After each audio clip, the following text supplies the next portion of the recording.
Good morning. Shall I start? That's very suspicious in times of Corona, right? I don't have Corona. I just have a cold. I promise.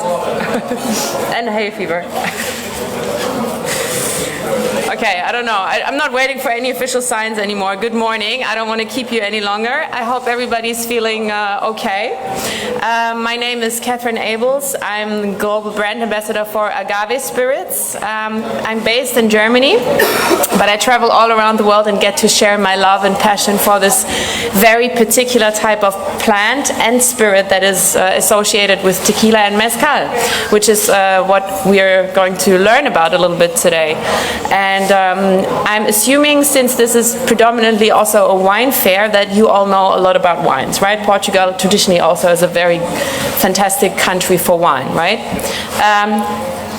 One thing you have to get used to with me is that this is going to be interactive, okay? So if I ask you a question, I expect an answer. So who here works with wine or loves wine? Yeah, okay. Fair share. Because we're also going to talk about wine today. Because funnily enough, and maybe you don't know that, tequila and wine are very closely related, actually. Who knew that? No? Nobody? No? No? No? Okay, there's going to be a couple of things where I can show you that this is not bullshit. Normally, I like to talk a lot, so when I heard that I only have 45 minutes, I was like, oh my god, am I going to do this? But let's see how much we squeeze in. I do have a presentation, but normally I don't really care about presentations too much, like this kind of stuff. Normally it's more just about talking, and I show some pictures, but we'll see how we go. So, first of all, one thing that you probably don't know is that tequila is the most strictly controlled spirit in the world. Have you heard of that? Yeah, that's good, at least one person. But normally the perception of tequila, traditionally in Europe, is that it's a party spirit, right? The way it's consumed in most of Europe and Australia and Asia, and also sometimes even still in America, is in which way? In shots, right? What is it like in Portugal? How do people drink tequila? Shots, right. So, for me, this makes my heart bleed. Yes, and that's why I'm here today, because I want to show you a couple of ways on how to drink and perceive tequila in a different way. Because the way it's been marketed in the 1980s and 1990s, the time when tequila first hit the European market, that didn't have anything to do with the tradition, the culture, and the DNA of tequila itself. Because tequila by itself innately is a handcrafted, very traditional spirit. And the reason why it was marketed as a shot product was just because in the 1980s this was the way to go.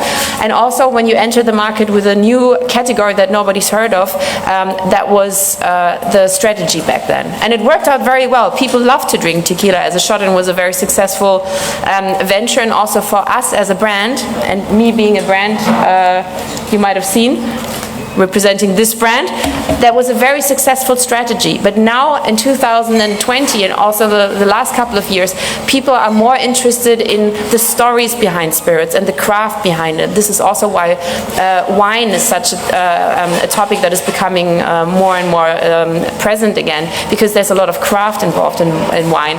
But people don't know that this is also something innately connected to tequila, because the marketing was different. But as I said, tequila is the most strictly controlled spirit in the world, and it's actually only comparable to cognac and champagne. And champagne is not even a spirit, right? So, again, there's a lot of similarities to wine. So when we look at champagne and cognac, what do we have? We have basically three sets of rules that apply. We have the denomination, champagne and cognac. We have the way it has to be made. For champagne, it would be méthode champenoise.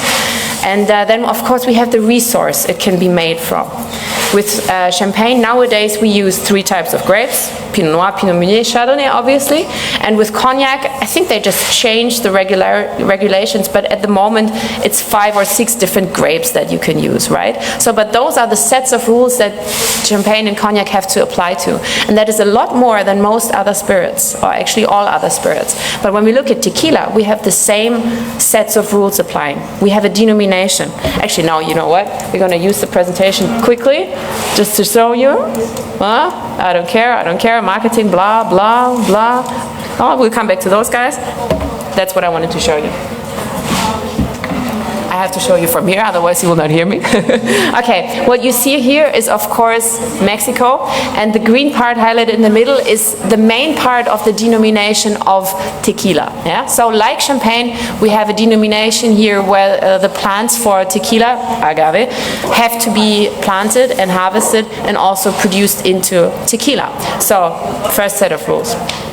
Second set of rules is the way it's made, and analogous to méthode champenoise. So we have a lot of rules when it comes to agave content, sugar content, additives, aging, especially when we look at the reposados, añejos, extra añejos. And then of course the most important one is the resource the spirit is made of. And in this case, of course, it's agave. And I really like coming to Portugal because in Portugal everybody knows agave because they grow here. But when I go to Austria or to Lithuania, everybody's always like, what's an agave actually like? But you guys luckily know what it's like. So you know it's a precious plant that takes a long time to grow as well. And there's monoculture varietals, there's wild varietals, so there's a lot of selection. And the agave plant is a very precious plant. Yeah. So this is what we need for making tequila. And unlike champagne and cognac, you can only use one type of agave, right? Not 3, not 5, or not like with vodka or whiskeys, any type of grain that you wish for, right? Of course, with whiskeys you have regulations concerning corn or barley or whatever, but nobody's going to say, okay, it can only be barley XYZ with this and that name. It can be any barley, right? But with tequila, with agave, you can only use one type, which is the Tequiliana Weber Azul, yeah? Angustifolia Tequiliana Weber Azul. But you could technically take one of the more than 300 types of agave that there are, but we don't. Yeah, so it's very special to this one particular plant that takes a long time to grow. So when we look at our standard quality Sierra, the one with the red hat that everybody knows, people have a perception that this is a party spirit, but it is made from agave. And no matter how cheap your tequila is, there is no way of making cheap tequila in general, because it always, compared to other spirit categories, is an expensively made product, because agave, as you probably know, is planted by hand, it's harvested by hand, and also in the meantime, in our case at least 7 years, they are taken care of by hand. Yeah. So when we look at, this is our master distiller, Rodolfo, by the way, Rodolfo Gonzalez, a very proud man. Tequila dynasty, he's been making, or they have been making tequila for 130 years, so long tradition. But when we look at how they still make the tequila agave, this is not folklore, what you see here, okay? So the guy in the middle, Martin, he's one of our main jimadores. He's holding a koa, which is a handmade wooden and iron tool with which you have been taking down agave for centuries, basically. And this is still what they do it today like, yeah? So everything is done by hand. The planting, the harvesting, and the taking care of. And what a lot of people don't think, especially with our Sierra agave, we don't use chemical fertilizers or pesticides. So whenever plants get sick, we take care of them by washing them with calcium solution or copper solution, depending on what condition they have. So even that is handmade. So I always jokingly say, if tequila would have to come from France by law, then it would cost 5 times as much. So the only reason why we can actually afford tequila, despite all this manual labor going in, is because it comes from Mexico and manual labor is so cheap there. But essentially, making a spirit from agave is extremely inefficient and expensive. Yeah, but people in Mexico still do it because they just have a different relationship to this plant. For them, agave is part of the culture for more than 20,000 years. This is what we know, how long it's been cultivated for. Yeah, so they used to make medicine out of it, fabric for clothes, building materials, food and drink, obviously. So it's a plant that is closely connected to the Mexican culture. And in Mexico, just imagine what the land of Mexico was like geographically. It's on a tectonic plate, so they always had earthquakes and volcanoes. culturally, they're always had because of the different tribes there. They had a lot of wars, civil wars. They have the drug wars now. They have the conquistadores. So it's a country that's been used to a lot of hardship. And for a culture that hardship is ingrained in the psychology, maybe it's for them it's not a problem to make a spirit out of a plant like agave that demands so much energy and time. Yeah, for maybe Middle Europeans, we are like, oh, this is too much work. I would never wait for 7 years for a plant to get ready, and then it's very difficult to harvest. And we just take grain. It's a lot easier. But maybe for Mexicans, because they're used to blood, sweat, and tears and all this hardship, for them it's just normal to make a spirit out of agave. And also they just love the flavor so much. But why do they love the flavor so much? And this is kind of why I think agave spirits are so much more interesting in cocktails than most other spirits. I'll get back to that in a second. Just to show you again, to make it more easily to understand. Of course, this is Mexico, and you see that the country of Mexico is dominated by two oceans, basically. We have the Gulf de Mexico with the Caribbean waters, the Caribbean climate, and then, of course, the whole left, the west side of the country is dominated by the Pacific Ocean. So between Mexico and then there's the ocean, and then there's Antarctica, basically. So there's a lot of nothing. And a lot of the weather in the area where the denomination of tequila is dominated by this weather. So what we have here is a very specific terroir. And I know that you, as wine knowledgeable people, you know what the terroir means, basically, right? So for me, terroir, I always describe it as like the upbringing of a plant. Everything that influences the growth and later on the flavor of the plant, which is obviously the type of soil, the altitude, the temperature during the day and night, the differences between those temperatures, availability of water from the soil and from the sky. You know, all these influencers that make the plant what it is and stresses it. Yeah, and this is also why tequila and agave are so closely related to wine in an organoleptic way. Both of those plants can show the terroir. Yeah? So when we look at a vodka, for the grain in a vodka, it doesn't really matter if it's grown in this field or that field or 200 meters higher or lower. Yeah? The flavor differences from the terroir will be minute. You will not taste it, especially not after distillation. But with tequila, you can still taste those variations. So for tequila, the terroir is very, very important, like with wines. And like with wines, there's a process that is called xenohormesis. Have you heard of this before? Xenohormesis is basically what we call, or what we say in layman's terms, is what doesn't kill you makes you stronger. Yeah, this is something that is present in humans. It's a hormetic or on a genetic level a response to stress, but we see it in plants. When we look at wine grapes, at the wine fruit, the more it's stressed, of course not until it dies, but the more it's stressed, the better it will be in the end, because the stress in plants accumulates more sugars, more complex aromas, and more variation. So this is why, to a certain degree, we like stressing our grapes and our agave, but also, for example, coffee, tobacco, cannabis, cacao. Funnily enough, all the plants that humans have used for recreational purposes throughout the centuries and the thousands of years. So these plants, these particular plants I just counted, agave, wine, and so on, they thrive on xenohormesis, on the stress that doesn't kill them but makes them stronger. And that has a very interesting influence on the flavor of agave as well. And particularly, we see that effect in highland agave, which is the agave that we use in Sierra tequila. For Sierra tequila, even if you look at the standard range or the more premium ranges that we also have, no matter which range you look at, we only use highland agave. And you can imagine, the higher up you go in the mountains of the Sierra Madre, there in Jalisco, the epicenter of the tequila production, the more stress the plants will have. Yeah? So we're looking at altitudes between 1,750 and 2,200 meters. You can imagine very, very many stressors there. So it's a semi-arid climate with the wind from the Pacific, a lot of sunshine during the day, but since it's almost like a desert, sorry, desert climate, it gets very cold at night comparably. So we have the temperature differences. And all those aspects, also the volcanic soil, stress the plant. So the higher up you go, the more stressors you have, the more complex the flavors and the fruitiness of the agave will be. Yeah, but it's also a lot more expensive and hard to grow them. So for our agave, there is they're all very good agave because by nature they're just from the highlands, but they can show this beautiful terroir. Let me just check how long I've been already talking. Oh, 15 minutes, that's pretty good.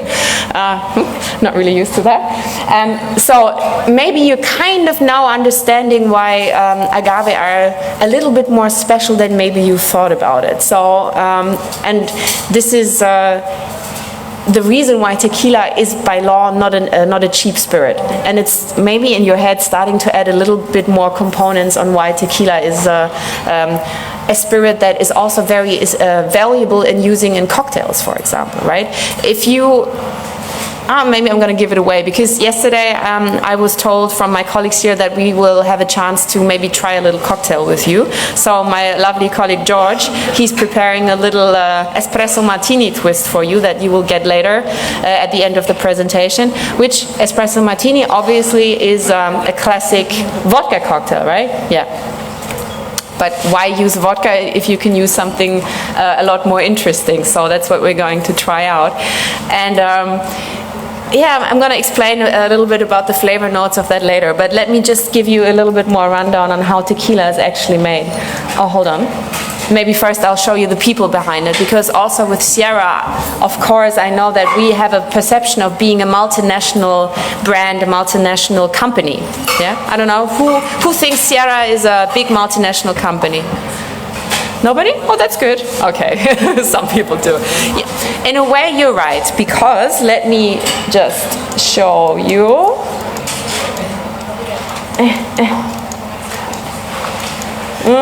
Okay, so this is a little bit older slide. It's, I don't know, I think from 2018 or something, and we actually gained a couple of more markets. For example, Indonesia is a new market, but this is basically all the countries in the world where you can get Sierra tequila. So you can see it is a big brand. Well, there we go. #1 in Europe, duty free, number 17 worldwide. So yes, it is a brand that is drank all around the world. But we are a little bit of a, oh, I don't know how to say that in English, the Gaelic village, Asterix and Obelix. Do you know this? Yeah, that's a little bit what we are like, because all the Sierra that is produced and drank all around the world is made by two families. Yeah, so Sierra Tequila is a family-owned business, and it's owned by two families. One is the family that I work for in Germany, the Matthiesen family. And we are 160 people maybe, and not all of those 160 people make only Sierra, right? Okay, so it's a marketing team that takes a little bit of care. It's like 3 people, me and 3 other people, basically. And then we have the production guys, that's maybe like 15. So, I don't know, let's say maybe around about 20 or 30 people in Germany take care of the Sierra brand. And then we have, of course, the family that makes the tequila, which is the Gonzalez family. They have a distillery called Distillería Sierra Unidas in the middle of Guadalajara in Jalisco, Mexico, and they are around 200 people. Yeah, so just process that. All the Sierra tequila that is market leader in a lot of countries in the world is made by less than 300 people. Yeah, so not a multinational corporation, by no means at all. We are a very small family-owned business, but we're doing a pretty good job apparently, because a lot of people know us and a lot of people drink us, so I'm very proud of that. But I just wanted to show you that we are not like a faceless, characterless brand from a factory somewhere. We are made by these people. And as I mentioned beforehand, Rodolfo comes from a tequila dynasty. Yeah, so his family have been making tequila for as I said, 130 years or even more. Hold on, not to lose the voice. And in the 1970s, when he was a young man, he decided to open up his own distillery because he didn't want to be making tequila in the same old ways that his father, grandfather, and so on had been making tequila, and everybody else in his family. So he inherited the hacienda in the middle of Guadalajara from his grandparents, luckily enough, and he saved some money and built his own little distillery.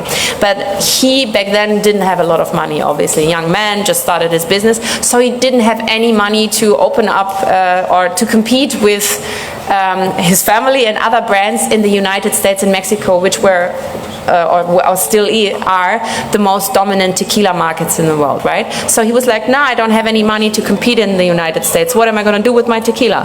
I'm going to look for new partners. And he started looking in Europe. And that's how he met my boss.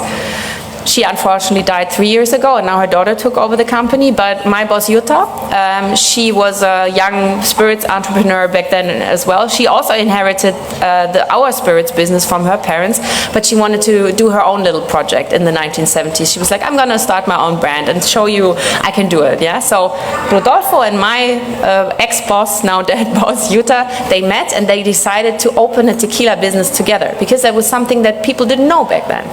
But what they did know was that Mexico was becoming more and more popular because in the 1970s we had the Olympics and also the football world championships.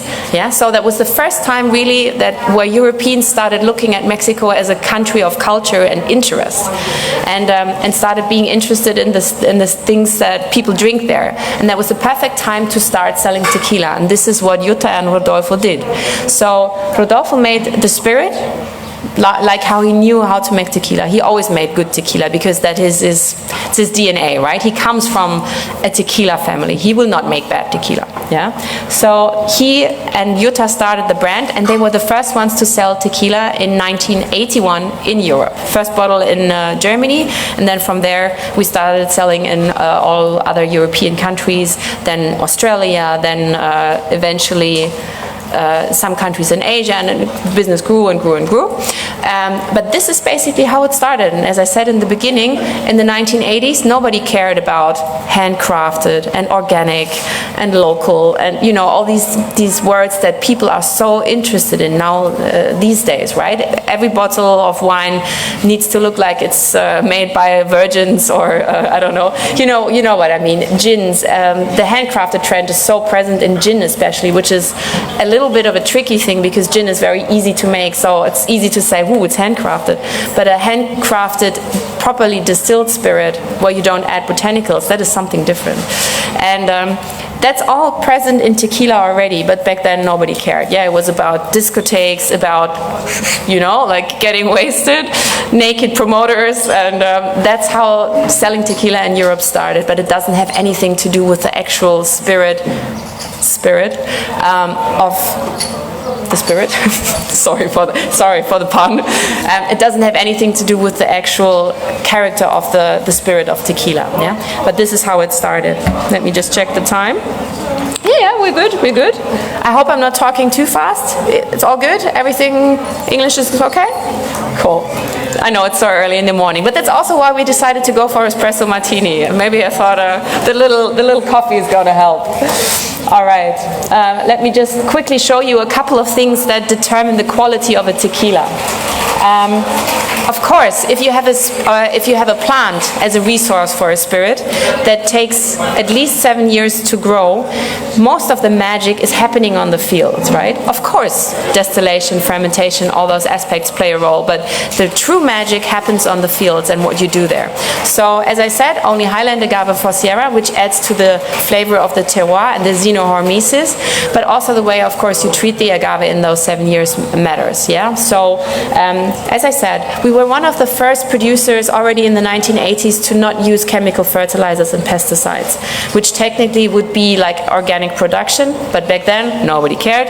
We didn't put it on the bottle, but essentially we could say organic tequila, but yeah, we don't really need it. I don't think the consumer with tequila in this price range really cares. Maybe with the more expensive types of tequila that we produce, maybe one day we will do it. But as you probably also know, having organic as a label on your bottle is not very cheap as well. So we'll see. But yeah, that's what we do. And also we were very, what's the word? Very cautious about leaving the natural flora, so the plants, trees, the native plants in the fields as well, and not take down all the oaks and the mesquite and the cactus figs. I don't know the English word for that. Cactus, you know what I mean. The other plants, we left them in the fields, yeah? So of course it's a monoculture. There we have large agave fields, but there's, maybe you can see a little bit there, there's an oak tree right here. Yeah? So just to keep the ground from depleting and eroding, we left a lot of the natural flora and fauna there. Also what we do is crop rotation. That's probably something you've heard of as well. Yeah.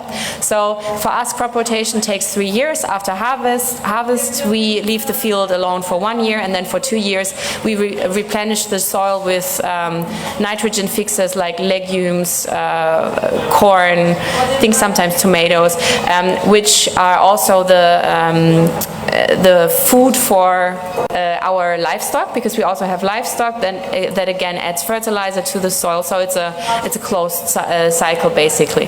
This is how we take care of our fields. And then, yeah, I showed you this. What's also another sign of quality, for example, that you don't have to do but we do, is leaving the agave piñas as a whole. Just to show you. Yeah, so here, that is the piña, the heart of the agave, after you take off the leaves. Depending on how long it takes for your farmers to take the agave to the distillation or to the cooking ovens, they can lose a lot of flavor. Of course, it's easier to chop down the agave on the fields already, to put them into quarters and halves, because they're very heavy. Depending on where they grow, they weigh between 60 and 120 kilos. But when you chop them down before transportation, they oxidize and they dry out. They dehydrate, they lose a lot of flavor. So we have always decided to not do that. Our piñas are transported as whole and only chopped down right before the cooking process. Yeah? And as you can see, the whole distillery is on the outside. Yeah, so you see a little bit of blue sky up there. So the cooking process also depends on the season. In summer, of course, it's a bit faster because the outside temperatures are faster. But essentially, little steps like this, chopping the piña up or not, those are signs of quality. Yeah? And maybe it's very nerdy, but I'm very interested in those things, but that determines quality. And after the cooking and the crushing, we ferment. And that is something that a lot of spirits enthusiasts don't really know much about, and they don't really care about, because it's not really a sexy topic like distillation. But for me, fermentation is very, very interesting, and it's also very particular to Sierra tequila. I mentioned with our Highland agave that Highland agave produce a very complex sugar flavor and a lot of fruitiness. Yeah, the more up you go in the mountains, the fruitier the agave will be.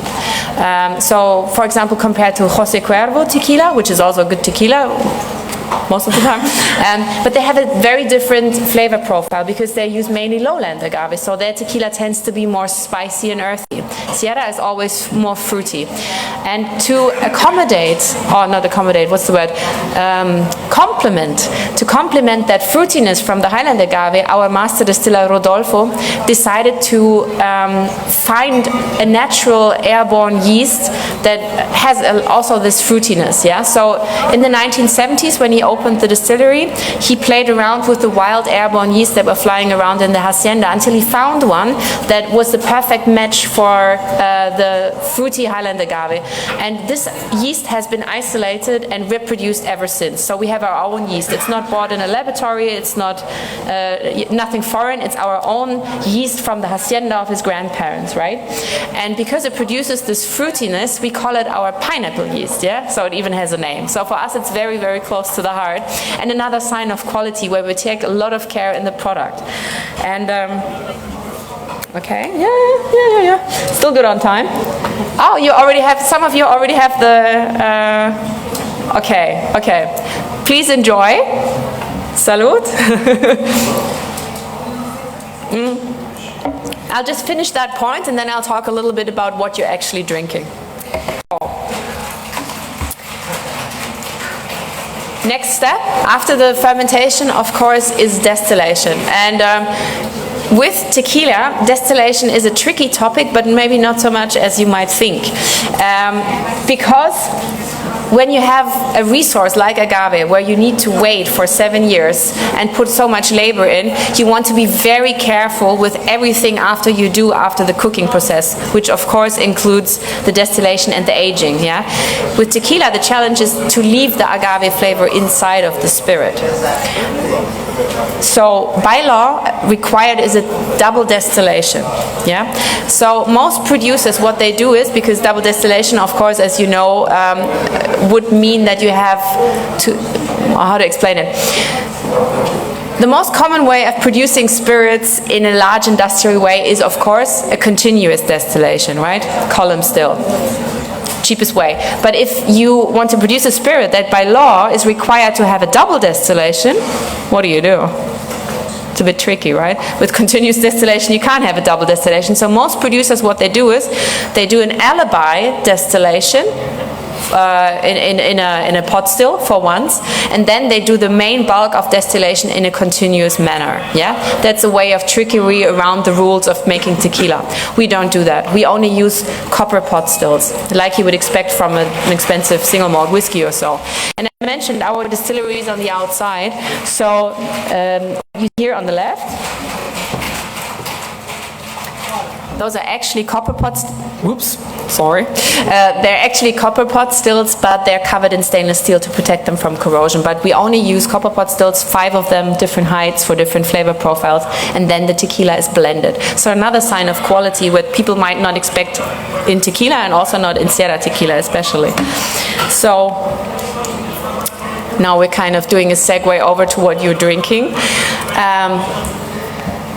Oh, hold on! No, I wanted to mention something. Ta-da! Okay, so with the double distillation that is required by law, there's a reason for why it's only 2 distillations. You can distill more often if you want to, but you have to be very careful, because if you have a resource with such an interesting and difficult to achieve flavor, to not kill the flavor by too many distillations, right? And the same applies for barrel aging.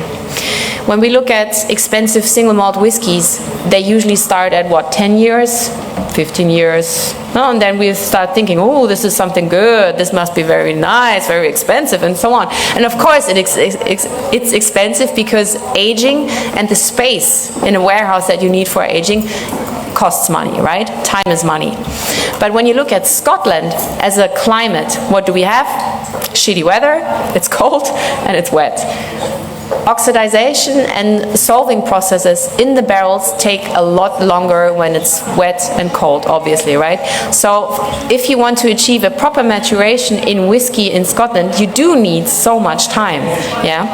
If we look at rum, on the other hand, most rums that we drink come from warmer climates, most of them Caribbean, obviously, so it is a lot warmer, accelerated processes, but it's also very moist usually, yeah, very humid conditions, so we're looking at like a medium range speed of oxidization, for example. So most good rums start at 5 years and not 10. So it's already a lot faster. But if you look at the terroir that I showed you for tequila, we have the Pacific climate, so it's very hot during the day, but also very cold during the night, so a lot of accelerated processes, and also it's very dry. So with aging, you have to be super careful because it's a lot faster. And that's what we're going to have now in our espresso martini. It's a barrel-aged reposado. There is basically 4 categories of brown tequila, or the oro, gold, be careful, that we know of. The consumer, the normal customer, usually classifies tequila as white and brown, right? Or white and gold. That's what they know. But that's not exactly true. Of course, we have the white tequila, which is blanco, unaged, joven, sorry, however you want to call it. And then you have the aging qualities. The lowest of them would be oro, which is not really an aged tequila. It's dyed and it's flavored, yeah, to make it look like it has seen a barrel from the inside, which it usually actually hasn't. Maybe to a certain extent, but in general, an oro tequila is dyed and flavored to make it look like an more expensive product.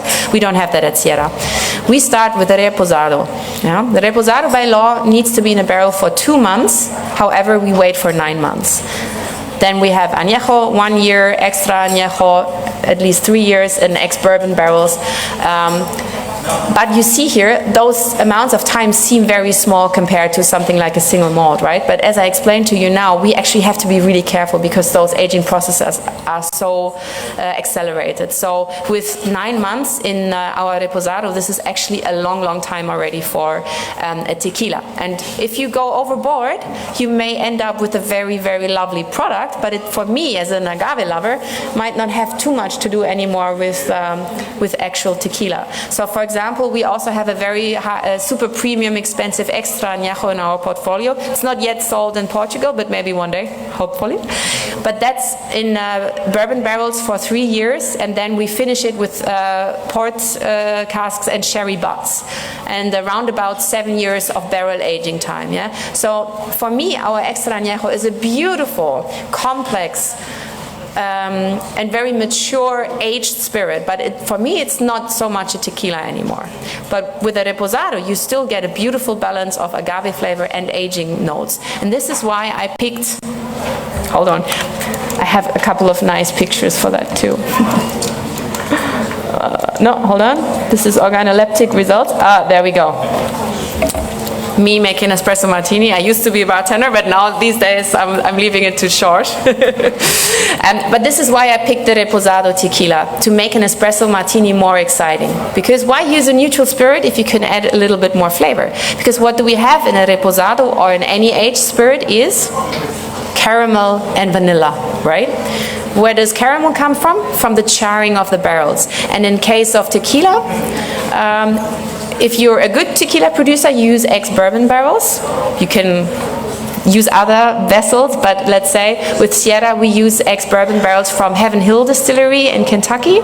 I don't know if you know them. They produce a lot of they're also family-owned company as well, and they produce a lot of boutique whiskeys and bourbons, for example Elijah Craig or Rittenhouse Rye, so a very good producer, and that's where we get the barrels from, because it's a family that we've been working with since the 1960s or 70s as well, so for us a long family tradition too. So what do we get from the bourbon barrels? We get the caramel notes from the charring, but we also get vanilla flavors from the lignin molecules in the wood, right? So all the characteristics you look for in barrel aging: caramel, vanilla, a bit of coffee, toffee, tobacco. So all of those flavor profiles that we actually want to have from an espresso martini, and why not use that in an espresso martini then? So what we had here was a very simple combination of 100% Arabica coffee beans, freshly made espresso from that George made for us this morning. Then we used Tia Maria coffee liqueur, which is also based on 100% Arabica coffee beans, a little bit of vanilla from Madagascar, yeah, a little bit of Jamaican rum, yes, so it's not like, for example, no, I'm not going to say any other brands, but a lot of coffee liqueurs are made with neutral spirit, but then I prefer the coffee liqueurs that are made with proper, okay, that sounds very mean, with flavored. Okay, there's no neutral way of saying this. So I just say it like this. I like Tia Maria because it's made with rum, and I like, for example, our coffee liqueur that is made with tequila. Okay? I just stop there. No evaluations anymore. But you see what I mean. We have a lot more flavor also in a Tia Maria than in other coffee liqueurs as well, because it's not based on a neutral spirit but on something like rum. So we have nice sugarcane notes in there as well. So the combination of the crystalline crispiness of sugarcane, the flavors of the coffee in the Tia Maria, and also the fresh coffee is the perfect match for something like a reposado tequila, because we have the barrel notes that we just described, but we also have the phenols that are more on the greener side from the tequila, from the agave. Phenols that are 100% unique to the flavor of agave that you don't have in any other spirits, that are just not only in Tequilana Weber Azul but also in mezcal agave. There are compounds, ketone esters, terpenes that are very, very unique to the flavor of agave, and you will not get that anywhere else. But they, not in this combination, but they are the perfect match exactly for flavors like coffee, but also for wine-based flavors. So whenever you do an organoleptic testing of tequila, what people often describe is that they have like a sake or a wine impression of it, yeah? So the flavor notes are quite similar to that as well. So naturally, a perfect combination for tequila cocktails would be vermouth and sherry. So my favorite classic tequila drinks are basically a tequila Negroni and an old-fashioned made with a PX sherry. Yeah, super simple cocktails. You need maybe 3, like for us with the espresso martini, you need maybe 3 or sometimes even just 2 ingredients, and you elevate the drink from something that you might have known for years and years and years to something totally new. Yeah, and just thinking about it, a Negroni normally is what? Campari, vermouth, and gin, and you replace the gin with tequila, and you still get an exciting drink that is outrageous in a sense, because what is gin? It's a flavored spirit with sometimes 47 botanicals, right? But if you use a rested tequila, a reposado or añejo, you will not get a boring drink, which is what you would normally think, right? Because it's just one flavor. But what we know is that, whoops, wrong direction. Tequila actually has at least 160 different flavor compounds. So that's actually almost more than any gin can ever have, right? So that's just what I was trying to transport with this presentation is, hold on, how much time do we have? Oh, I'm so on time. That's what I tried to transport with this presentation, that despite tequila being just a party spirit, there's so much tradition and culture behind it, but also on the flavor profile, there's so much to be discovered, because the plant that has the ability to show terroir even after distillation has such a complex flavor profile that you might not expect when you shoot it at 3 a.m. in the morning after 5 vodka bowls and 6 gin tonics. Of course you don't do a proper tasting at 3 a.m. in the club when you shoot it, but it's not fair to tequila. So I would ask you to, next time you have a good tequila in front of you, sip it like a cognac, sip it like an expensive whiskey, and give the at least 160 compounds time to roam in your mouth and to really develop. And then try it in a cocktail and you see what I mean. It's one spirit, but it has flavor of 100 spirits. Okay? Thank you so much for listening to me at this early time in the morning, and thanks for having me in this beautiful place here. Thanks.